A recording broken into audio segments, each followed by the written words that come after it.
Welcome everyone. This is Ron Stoffel, the numbers guy, and welcome back to part 2 of Common Core.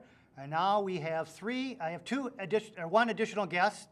We have Linda again from Minnesotans Against Common Core, and we also have another member of our group, Ann Taylor, who will be joining us, and I'll have her introduce. And again, we are all members of Minnesotans Against Common Core, and we have both a website and multiple Facebooks out there, both a general Facebook and then by county.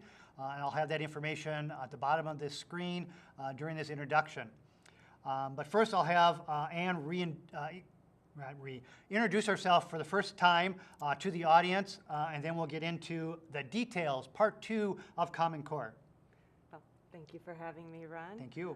I'm Ann Taylor, and a parent at Minnetonka School District. And I have 2 children, one in middle school, and I also have a small younger child under the age of 2.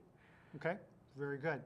What we're going to get into first here is we touched upon the organization we belong to, Minnesotans Against Common Core, otherwise known as MACC.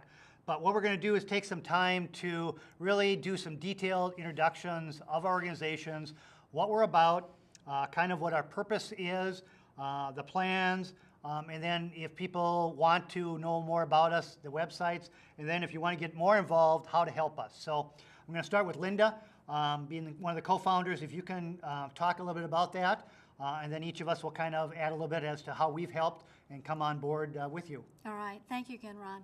Well, Minnesotans Against Common Core is an organization. It is grassroots. It was basically born this summer, July 2013, and it is a nonpartisan group. We have members across the board and across the aisle who are working together because they are very concerned about Common Core. Our mission as Minnesotans Against Common Core is to educate and inform Minnesotans about this new reform. It is also to serve as an outreach to parents and teachers who are burdened under the Common Core reforms in the schools. And our big mission, though, is to work with our legislators to repeal portions of Common Core as much as we possibly can, basically. That's our big mission. Common Core is something that it is said that 80% of all citizens do not know anything about Common Core. I did not know anything myself, and I was a teacher for 25 years.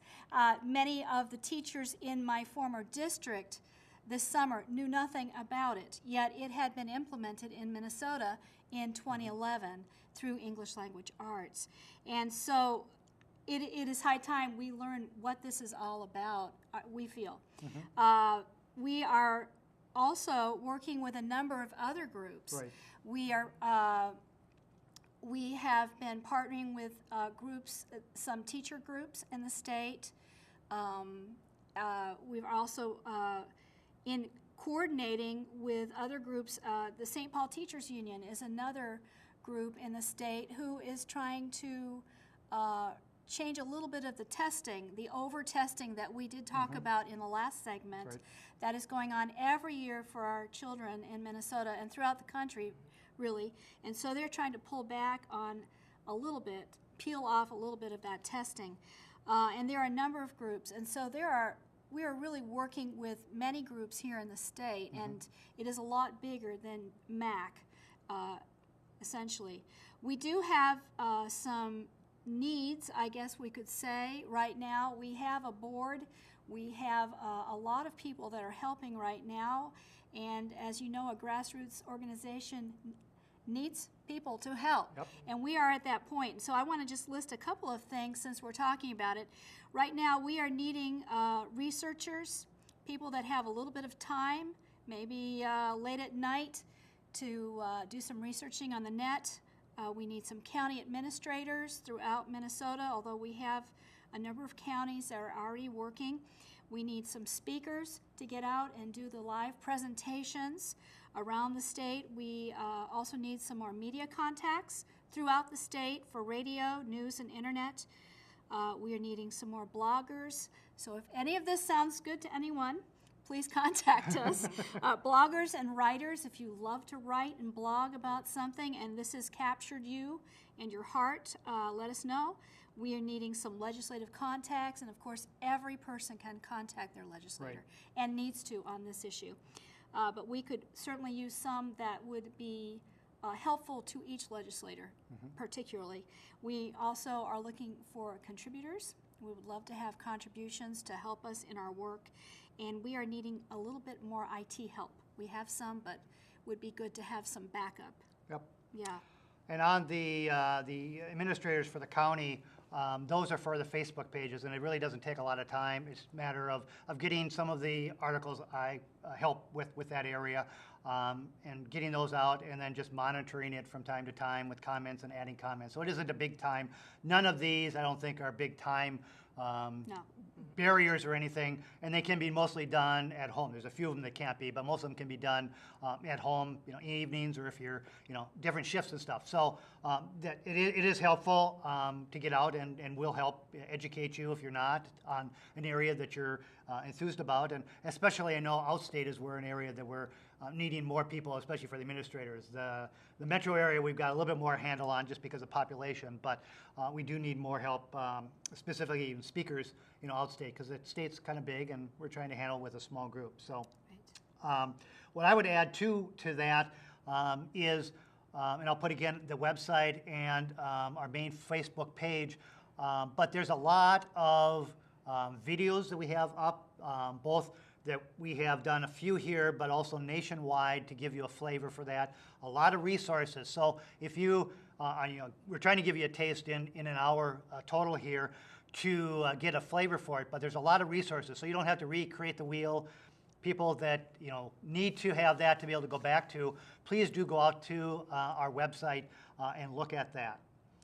The next area I'd like to look at is maybe narrow that down to really what is the climate in Minnesota, and maybe break that between what's happening in the metro area and then maybe what's happening more outstate in the rural areas. And maybe, Ann, I know you got involved with Common Core kind of looking from a survey standpoint when some of the surveys in your school district and were affecting your children were being, and that kind of brought you in to ask some questions, and maybe where that brought you in and where that has gone now out in Minnetonka. Well, yes, that's how it all began. Almost in the beginning. In the beginning, that's how it began. Trying to understand what Common Core is, but it really started with the Minnesota Department of Education puts out these annual surveys about every 3 years, and off the cuff, that sounds like it's a great idea because you're surveying the children and finding out what programs would work best in the education system in those institutions. What are their study habits like? And it sounds great again from that perspective. But when I started to look into a little bit more about the surveys and what questions they were asking our children, starting as early as 6th grade into the high school, the questions were about 104 questions total and took up an entire classroom time. So last year when these surveys were being distributed through the state to schools, the kids were missing an hour of history class. Okay. So less education going on. Less education. And this was just the start of it. So, I looked a little bit more into it. There is a disclosure where parents can look at the surveys, but you need to come into the school oftentimes. You can opt out of them. And from the surface, again, they look like very innocent questions until I got a hold of the survey itself. And, I'll just list some of these questions. These were for 7th graders. They're going to ask your age, your grade, if you're male or female, your height, your weight, your ethnic group, who you live with, if you have an IEP or a special education services, if you're receiving any of those. Free and reduced lunch programs, if you're on those. Now again, this is 6th, 7th, 8th graders asking them these kinds of questions. And then it goes into study skills, community participation. Then it starts to go into mental health issues, behavioral issues. Have you had any emotional behavioral issues, including suicide, they're asking children these. What is your smoking? You know, have you been smoking? Have you been into drugs or alcohol? Sexual abuse, and in high school it will cover questions like contraceptive use. What is your preference in the opposite sex or the same sex? Are you bisexual? What are you? Eating, exercise habits we've talked about, your dating relationships, how many hours do you work for pay? And again, this is 7th grade, asking them if they use tanning booths. Tanning booths. Sounds like they're asking some things that are a little more personal for a 7th grader. That very personal. If I was a 7th grader, most of those questions I probably wouldn't ask, even if I was doing them. The key with this is, and they want to know if you've ever had anybody, you know, family incarceration, things of that nature. But the key in this as well is that when these kids go into these surveys, they are accessing them using their personal school ID code. Mm-hmm. Now, it's not their social security number, but let's face it, when you have your personal ID, right, you're logging into the school's computer to access yep, the survey. Well, what are they doing with that information? Yeah. And what I came to find out, what they are doing with the information, and what I was told by the superintendent and what is disclosed, is that this information, these surveys do go to the U.S. Department of Health, and you can find the results of these surveys through the Minnesota Department of Human Services on their healthcare website.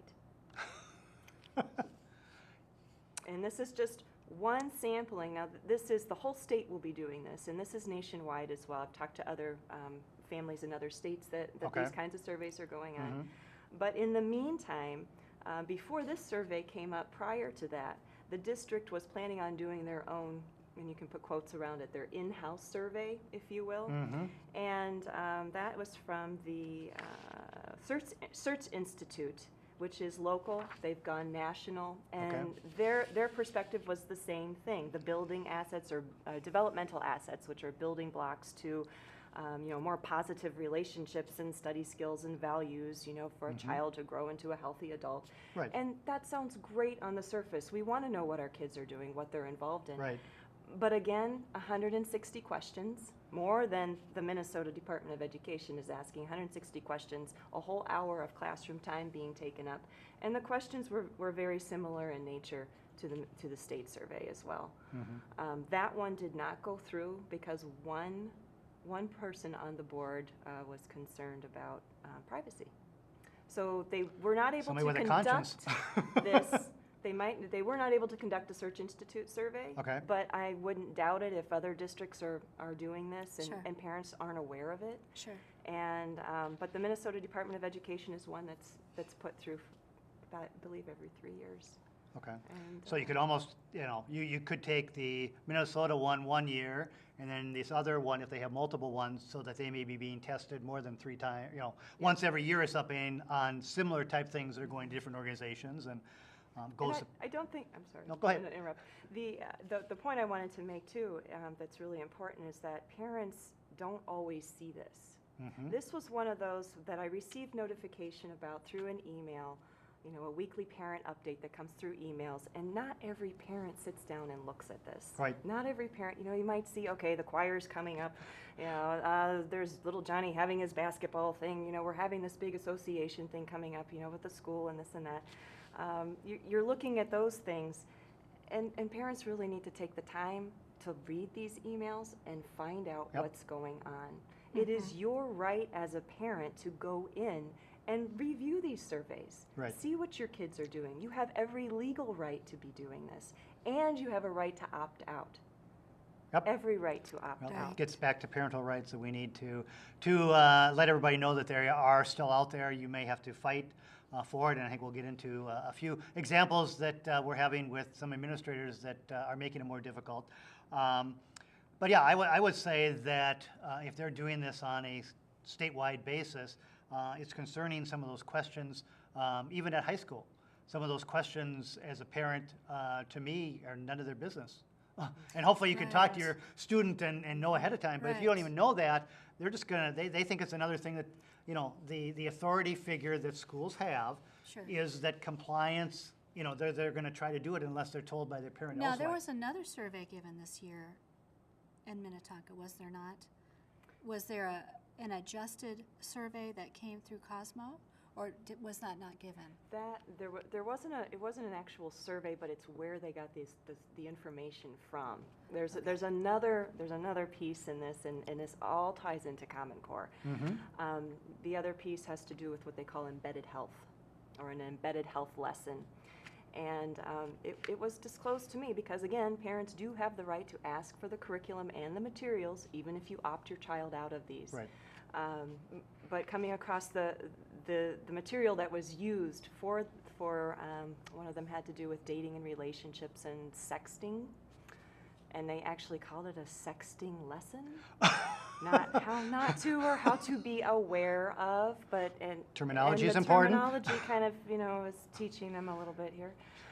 A very important topic. I mean, it's, the way our system is right now, and with media, and not all parents can be on top of this. Right. We're not all up to par with this. It's a very important topic. But where they got their information from came from a Cosmo Girl survey. I'm sure that's statistically where they pulled significant. The stats from. Yeah. A bit Very of disappointing. waste of time. It's an absolute waste of time And of the did school take- day. And the embedded health program, so far my child has we've opted out, and with no difficulty. But so far, that would be 3 classes So missed. 3 hours. 3 hours. Right.